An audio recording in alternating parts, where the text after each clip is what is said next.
Assalamualaikum warahmatullahi wabarakatuh. Halo pemirsa dimanapun kalian berada, salam sejahtera untuk kita semua. Semoga kita semua dalam keadaan sehat dan tetap dalam lindungannya. Kali ini saya akan membawakan cerita inspiratif dan menarik yang sayang untuk dilewatkan. Semoga kisah ini bisa memberikan manfaat dan pelajaran untuk kita semua.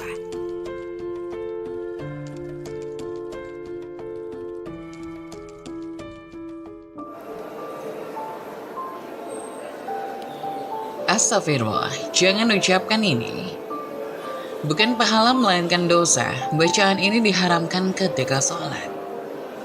Salah satu hal yang membedakan antara umat muslim dengan umat agama lain adalah kewajiban mendirikan sholat.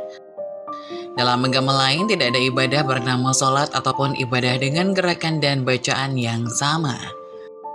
Sholat juga merupakan cara terbaik untuk berkomunikasi dan mendekatkan diri dengan Allah Subhanahu wa Ta'ala. Lantas, apakah kalian paham arti bacaan sholat? Bacaan sholat semuanya menggunakan bahasa Arab. Banyak umat Islam berasal dari berbagai penjuru dunia dan tak semuanya bisa berbahasa Arab. Sebagian orang berpikiran bahwa bacaan-bacaan sholat bisa menggunakan bahasa Indonesia. Menurutnya Allah Subhanahu wa Ta'ala pasti paham, walaupun kita menggunakan bahasa apapun. Namun apakah menggunakan bahasa selain bahasa Arab dalam sholat menimbulkan dosa? Bacaan seperti apa yang diperbolehkan dan dilarang? Benarkah ada bacaan yang ketika dibaca bisa menyebabkan kita dapat dosa? Dari kanal YouTube Islam Populer bahwa ketika melakukan sholat, ada bacaan yang wajib dibaca seperti Al-Fatihah di setiap rakaat. Dan juga bacaan-bacaan sunnah seperti surat-surat pendek yang dibaca 2 rakaat. Apakah kita bisa menambahkan doa-doa pribadi yang bersifat duniawi? Syekh Ali Juma punya jawabannya. Beliau mengatakan bahwa orang yang sholat boleh berzikir dan berdoa asalkan tidak bertentangan dengan hadis dan Al-Quran. Pendapat ini didasarkan pada argumen Imam Ibnu Hajar Al-Asqalani. Beliau berkata, Imam Ibnu Hajar dalam Fathul Bari menjelaskan sabda Nabi mengenai doa yang dibaca setelah tasyahud. Kemudian orang itu dipersilakan berdoa dengan sesuatu yang mengagumkan dirinya dan orang itu pun berdoa. Perlu kalian ketahui, memohon untuk kebaikan dunia boleh-boleh saja. Contoh doa yang bersifat duniawi misalnya dilancarkan rezekinya, segera bertemu jodohnya, meminta keturunan itu boleh dilakukan. Hal ini juga dibenarkan oleh Imam Al-Baji dalam Al-Muntaqo Syarah Al-Muhazzab. Beliau berkata, sebagaimana Imam Malik berkata tidak masalah berdoa dalam sholat maktubah dan dengan bentuk doa sesuai yang dikehendaki, baik berupa doa urawi maupun duniawi, baik yang sesuai dengan doa dari Al-Quran ataupun yang mengarang sendiri. Fenomena menambahkan bacaan sholat pernah dilakukan oleh Ibnu Umar. Dalam kalimat syahadah, Ibnu Umar berkata, saya tambahkan bacaan, wahdahu la syarikalah, wa asyhadu anna Muhammadan abduhu wa rasuluh. Yang artinya, tidak ada sekutu baginya dan aku bersaksi bahwa Muhammad adalah Rasulullah. Kita mungkin sudah melakukan sholat selama puluhan tahun. Tapi ternyata ada fakta penting yang harus kita ketahui mengenai surah-surah yang dibaca setelah Al-Fatihah. Dalam sholat selama ini mungkin kita terbiasa membaca surat-surat pendek tanpa memperhatikan urutannya. Ternyata hal ini berbeda dengan yang dilakukan oleh Rasulullah SAW. Beliau sangat jarang membaca surah-surah yang pendek seperti An-Nasr atau Al-Falaq kecuali dalam perjalanan. Ketika salat subuh, Rasulullah SAW terbiasa membaca surah Qaf pada rakaat pertama dan surat Ar-Rum pada rakaat kedua. Beliau juga pernah membaca surat At-Takwir dan surat Al-Zalzalah. Begitu juga Rasulullah lebih memilih surat yang tergolong panjang ketika sholat. Hal ini pernah dialami sendiri oleh salah seorang sahabat. Dari Abu Sa'id Al-Khudri, ia berkata, suatu ketika sholat zuhur ditunaikan, lalu seseorang pergi ke perkampungan Baki dan ia melaksanakan aktivitasnya di sana. Kemudian ia berwudu, lalu mendatangi jemaah sholat dan Rasulullah SAW yang menjadi imam masih berada dalam rakaat pertama karena saking panjangnya apa yang beliau baca. Hadis riwayat Muslim.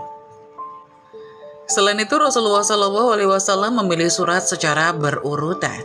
Hal ini dibenarkan oleh Imam Nawawi dalam kitab At-Tibyan. Beliau mengatakan bahwa Al-Quran tidak semata-mata disusun secara beruntun. Namun ada hikmah di balik hal tersebut. Karena sudah sepatutnya ketika kita membacanya, mesti berurutan. Hal ini juga berlaku ketika sholat. Misalnya membaca surah Al-Baqarah rakaat pertama, kemudian di rakaat kedua membaca surat Al-Imran, begitu seterusnya. Dan bagaimana jika pada rakaat pertama kita membaca surat An-Nas? Imam Nawawi meriwayatkan bahwa sebagian ulama mengatakan setelah membaca surat An-Nas dilanjut dengan surat Al-Baqarah pada rakaat kedua. Lalu bagaimana jika ada orang yang setelah membaca surat An-Nas di rakaat pertama, kemudian malah membaca surat Al-Ikhlas di rakaat kedua? Imam Nawawi mengatakan bahwa hal ini hukumnya tidak diperbolehkan. Walaupun ada sebagian ulama yang juga membaca dengan tidak berurutan dalam sholat. Namun sebagian lainnya tetap tidak menyukai orang yang membaca Al-Quran tanpa memperhatikan urutan. Ada pengecualian dalam membaca Al-Quran secara beruntun dalam sholat sebab ada beberapa surah yang dianjurkan untuk dibaca pada sholat tertentu.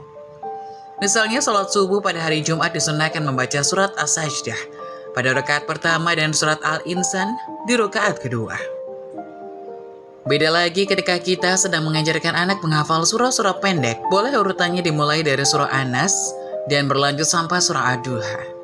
Karena hal tersebut dapat memudahkan anak-anak untuk menghafal. Saat sholat jamaah, imam akan membaca surat Al-Fatihah, kemudian dilanjutkan dengan surat-surat pendek yang dipilih. Bagaimana jika surat yang dibaca itu tidak kita hafal? Apa yang harus kita lakukan? Makmum tugasnya adalah mengikuti imam saat imam membaca salah satu surat dalam Al-Quran setelahnya. Namun ada pengecualian ketika imam membaca surah At-Tin. Hal ini dijelaskan dalam hadis Rasulullah SAW. Ketika imam membaca ayat terakhir yaitu Alaihissallahu biahkamil hakimin, yang artinya bukankah Allah hakim yang seadil-adilnya? Maka makmum menjawab, Bala wa anna ala dzalika minasyahidin. Artinya, saya menyaksikan hal itu. Hadis riwayat Abu Dawud dan At-Tirmizi. Kalau kita perhatikan, semua bacaan sholat itu berbahasa Arab. Padahal tidak semua umat Islam fasih menggunakan bahasa Arab. Sebagai orang yang tinggal di Indonesia, bahasa Arab bukanlah bahasa kita. Sedangkan bacaan sholat dan doa-doa semuanya menggunakan bahasa Arab. Bagaimana kalau kita belum menghafal bacaan sholat dalam bahasa Arab? Apakah boleh menggantinya bahasa Indonesia? Dalam sholat kita sudah diperintahkan untuk mengikuti cara sholat Rasulullah SAW. Kerjakanlah sholat sebagaimana kalian melihatku melakukannya. Hadis riwayat Bukhari. Membaca bacaan selain dicontohkan oleh Nabi SAW itu tidak boleh. Berbicara atau melafalkan sesuatu di luar bacaan yang telah ditentukan bisa membatalkan ibadah itu. Hal ini berdasarkan pendapat mazhab Hanafi dan mazhab Hambali. Sedikit berbeda, mazhab Syafi'i dan Maliki berpendapat bahwa jika seseorang mengeluarkan perkataan saat sholat, itu tidak membatalkan ibadah jika alasannya adalah lupa, dan perkataan yang keluar pun hanya sedikit larangan berbicara saat sholat. Sebenarnya telah diperingatkan oleh Allah Subhanahu wa Ta'ala. Suatu hari para sahabat sedang melaksanakan sholat bersama Nabi Muhammad SAW. Kemudian dua orang sahabat asik ngobrol. Karena kejadian itu turunlah ayat Al-Quran. Berdirilah karena Allah dalam sholatmu dengan khusyuk. Quran Surat Al-Baqarah ayat 238. Rasulullah SAW tidak pernah memberikan keringanan perihal bacaan sholat yang berbahasa Arab. Namun ada solusi yang ditawarkan dalam kitab Sunan Abu Daud. Rasulullah SAW memberikan cara bagi orang-orang Arab terdahulu yang belum hafal Al-Fatihah.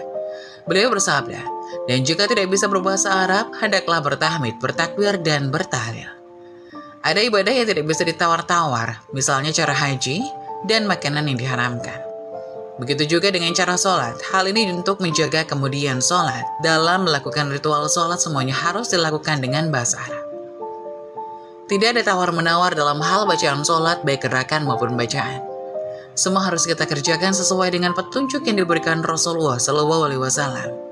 Tidak boleh dikurangi ataupun ditambah. Semoga penjelasan tadi dapat memberikan hikmah dan bermanfaat untuk penonton semuanya. Jangan lupa like, subscribe channel ini agar tidak ketinggalan info-info bermanfaat lainnya. Sekian dari kami, terima kasih. Wassalamualaikum warahmatullahi wabarakatuh.